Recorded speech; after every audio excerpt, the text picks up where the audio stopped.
네, 안녕하세요. 오늘은 API를 사용해서 이제 셀프 서비스 인프라를 위한 서비스 예시를 이제 확인해 보고자 합니다. API를 사용해야 되기 때문에 오픈 소스 외에 이제 클라우드와 엔터프라이즈 환경을 사용하게 됩니다. 그래서 이번 예제에서 사용하는 테라폼 클라우드는 프리 플랜으로도 충분히 확인이 가능한 범위로 일단 준비를 해왔습니다. 이제 막 인프라스트럭처 에즈 코드를 시작하시고 또 이게 하나의 과정 혹은 이제 하나의 과제인 것도 있지만 실상 이제 IAC는 끝이 아니라 이제 하나의 과정으로 그려집니다. 그래서 과거에 우리는 자동화라는 하나의 큰 목표가 있었고 이후에 뭐 CI/CD나 혹은 DevOps로 이제 한 단계씩 발전을 하고 있죠. 그리고 테라폼이 추구하는 인프라스트럭처 에즈 코드를 지나서 이제 AI나 ML 그리고 최종적으로는 셀프 서비스 인프라를 제공하는 것을 목표로 합니다. 셀프 서비스 인프라라고 하면 막연할 수도 있는데요. 클라우드를 도입하고자 하시는 곳에서 많이들 진행하시는 랜딩 존의 서비스 형태라고 볼 수 있겠습니다. 상상하실 수 있는 최종의 형태는 아마도 현존하는 퍼블릭 클라우드에서 제공하는 클라우드용 콘솔 같은 서비스를 생각해 보실 수 있겠습니다. 셀프 서비스 인프라를 요구하는 이유는 뭐 제한된 권한이나 혹은 정해진 리소스 옵션으로만 미리 아키텍처 팀에서 구성한 대로 인프라를 할당받을 수 있고 또 노출된 그런 서비스로 인프라를 원하는 개발 조직이나 인프라 조직에서 쉽게 리소스를 얻고 실상 클라우드를 잘 모르시거나 혹은 내부의 프라이빗 인프라 환경을 잘 모르시더라도 이미 정해진 그런 하나의 세트를 가지고 쉽게 우리의 인프라를 만들 수 있게 해주는 그런 서비스라고 할 수 있겠는데요. 실상 이런 셀프 서비스를 관장하는 조직에서는 마치 퍼블릭 클라우드에서 서비스를 제공하듯이 인프라를 이제 서비스로서 제공을 하면서 이전보다 더 빠르고 신속하고 안전하게 퍼블릭 혹은 프라이빗 인프라를 제공을 하게 됩니다.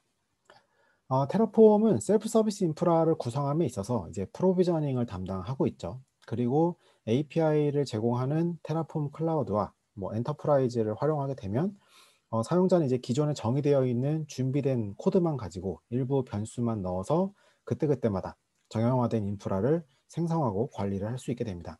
인프라 환경에는 이제 지금도 새로운 계속 인프라 혹은 뭐 별도의 서비스 리소스 타입들이 많이 생성이 되고 있죠. 이를 검증하고 실제로 적용하기 위한 구성의 세트를 만들고 이를 누구든지 이제 편하게 반복적으로 이용할 수 있게 하는 것이 이번 세션의 목표입니다. 그럼 이제 실제 구현된 테라폼 코드 그리고 API 서버 코드를 간단히 리뷰하고 어떤 식으로 구현할 수 있을지 어떤 식으로 동작하는지를 알아보도록 하겠습니다. 자, 그러면 먼저 여기 보시는 화면은 이제 GitHub에 올라와 있는 간단한 설명이 되겠고요. 결국은 우리 인프라는 테라폼에서 프로비저닝이 되지만 이제 그런 프로비저닝에 대한 세트, 예를 들면 뭐 3티어 세트라든가 혹은 뭐 AI, ML을 위한 별도의 구성이 이미 되어 있는 그런 인프라 구성들을 하나의 어떤 모듈 같은 것들로 정의를 해놓고 이런 모듈을 그냥 서비스를 이용하는 쪽에서는 단순히 몇 개의 변수만 입력해서 새로운 서비스를 만드는 것이 이번에 보시는 예제가 되겠고요. 공개되어 있는 레포지터리이기 때문에 누구든지 편하게 코드를 확인하시고 본인들만의 셀프 서비스 환경을 만드실 수 있을 것 같습니다. 자, 그러면 다시 나아가서 코드를 잠깐만 리뷰를 하고 가겠습니다. 여기 보이시는 이제 두 가지 API 서버와 GCP 모듈 01 이 두 개가 이제 앞서 보신 GitHub에 올라 있는 내용인데요. 보시면 이제 GCP의 모듈 01은 테라폼 코드로 되어 있습니다. 그래서 여기서는 뭐 SQL도 만들고 이게 시간이 너무 오래 걸려 제가 주석을 처리해 놨고요. 버킷이라든가 컴퓨팅 소스를 리소스라든가 뭐 네트워크 혹은 뭐 아웃풋은 무엇을 찍을지 이런 것들을 정의하게 되어 있고요. 가장 중요한 건 사실상 베리어블이겠죠. 그래서 이 베리어블 값을 외부로부터 가져와서 이게 이 모듈 01을 계속 재활용해서 쓸 수 있게끔. 그래서 요거는 우리의 어떤 하나의 세트가 되는 거고 여기 보이시는 이런 베리어블 변수값만 다르게 계속 넣어주시면 하나의 모듈로 여러 가지 이제 인프라를 만드실 수 있겠죠. 그리고 또 한 가지는 이제 이런 것들을 만들어낼 테라폼 클라우드로 이제 API 요청을 할 API 서버가 있겠습니다. API 서버는 크게는 이제 퍼블릭 디렉토리 안에는 저희가 볼 화면이 들어있고요. 그 라우츠에서 실제로 이제 API의 엔드포인트가 들어있습니다. 그래서 실제 UI는 이 라우츠 안에 있는 API에다가 요청을 하게 되어 있고, 각각의 요청은 이런 화면에 보이시는 것처럼 네, API terraform.io 여기 엔드포인트, 실제로 이제 테라폼의 API를 호출하게끔 구성이 되어 있습니다. 나머지 뭐 아웃풋이나 런즈나 워크스페이스도 마찬가지고요. 여기서 한 가지 설명드리고 넘어갈 부분은 워크스페이스가 되겠는데요.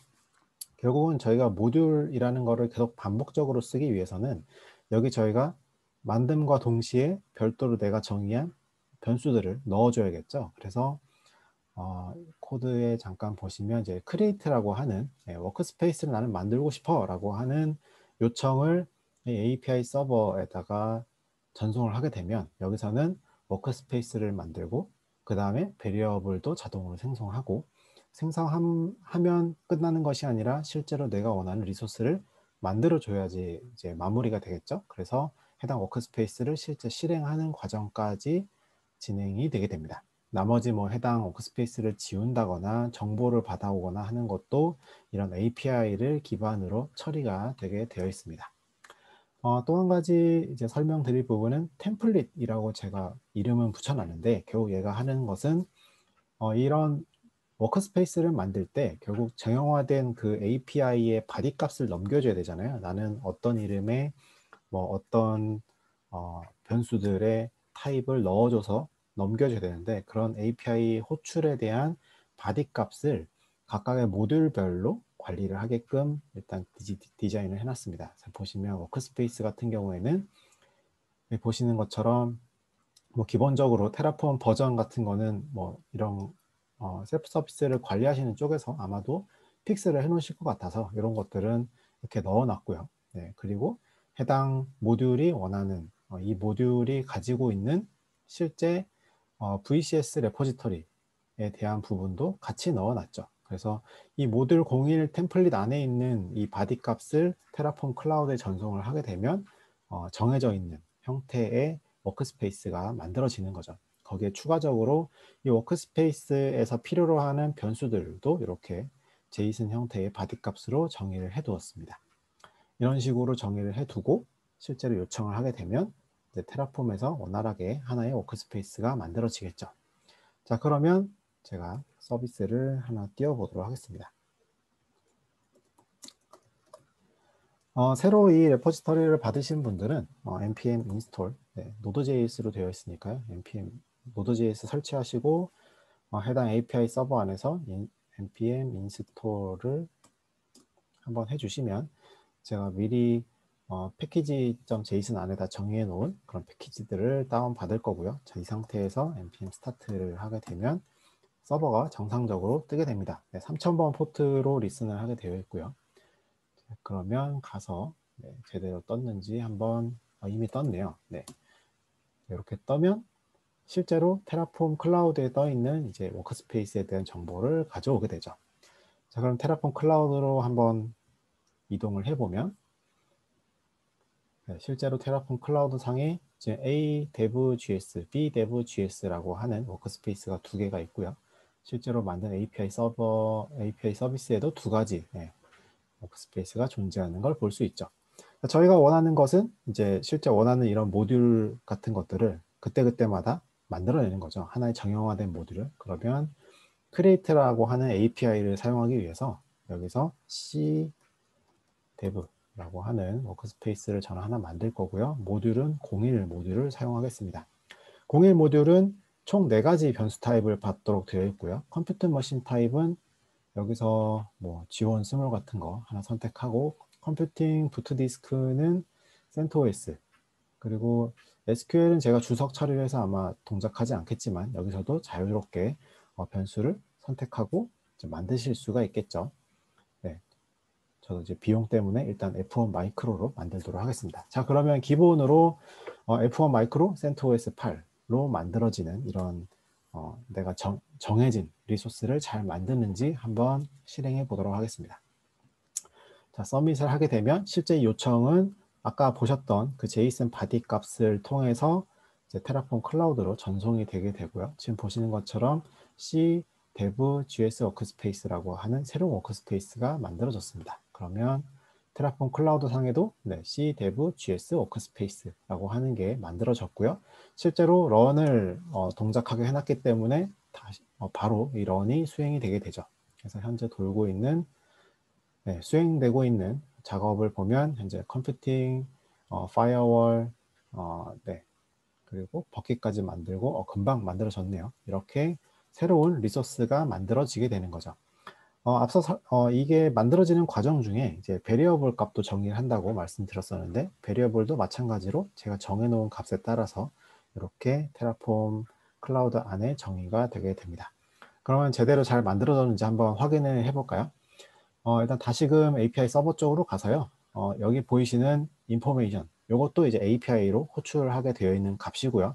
실제로 리턴은 다 JSON 값으로 이렇게 리턴이 되게 되어 있습니다. 그래서 원하시는 UI 안에 원하시는 정보를 넣어서 이런 UI를 또 이쁘게 꾸미실 수 있겠고요. 또 한 가지 중요한 부분은 아웃풋이 되겠죠. 우리가 원하는 이런 아웃풋이 실제로 내가 붙기 위한 엔드포인트가 되기 때문에 이런 엔드포인트를 잘 확인해서 이런 서비스를 요청한 사람들이 바로바로 내가 원하는 그런 데이터만 받을 수 있게끔 이렇게 몇 가지 준비를 해 놓으면 실제로 저희가 원하는 셀프 서비스를 조금씩 발전시킬 수 있을 것 같습니다. 그러면 실제 제가 이용한 부분은 구글 클라우드다 보니까 이제 구글 클라우드의 콘솔에 가서 실제 만들어졌는지 한번 확인해 보도록 하겠습니다. VM 인스턴스에 제가 방금 생성한 C Dev 컴퓨트 인스턴스라고 하는 게 생겼고요. 제가 센트 8로 바꿔서 실행을 해봤는데 실제 센트 8 버전으로 이미지가 잘 올라갔는지도 확인해 보겠습니다. 여기 보시면 이미지가 CentOS 8 버전으로 올라가 있고요. 익스터널 IP는 34.64.259.175. 이 정보도 제대로 잘 받아왔는지 아웃풋을 통해서 한번 확인해 보면요. 여기 보시면 GCP Public IP 34.64.229.175. 이렇게 받아온 거죠. 결국은 저희가 원하는 것은 이제 클라우드의 모든 인프라를 모든 개발자와 모든 인프라 사용자가 다 알 필요는 없겠죠. 결국은 각각의 회사면 회사 혹은 특정 기관이면 기관마다 사용자마다 사용하는 리소스 타입은 정해져 있을 거고 이런 것들을 디자인하는 사람도 아마 정해져 계실 건데 그런 분들이 이런 것들을 다 합쳐서 미리 아키텍팅을 해놓고 우리가 정해진 이런 하나의 모듈들을 쉽게 반복적으로 만들 수 있다는 것이 테라폼을 활용한 셀프 서비스 인프라스트럭처의 하나의 형태라고 볼 수 있겠습니다. 오늘은 이 정도로 마무리하도록 하겠습니다. 감사합니다.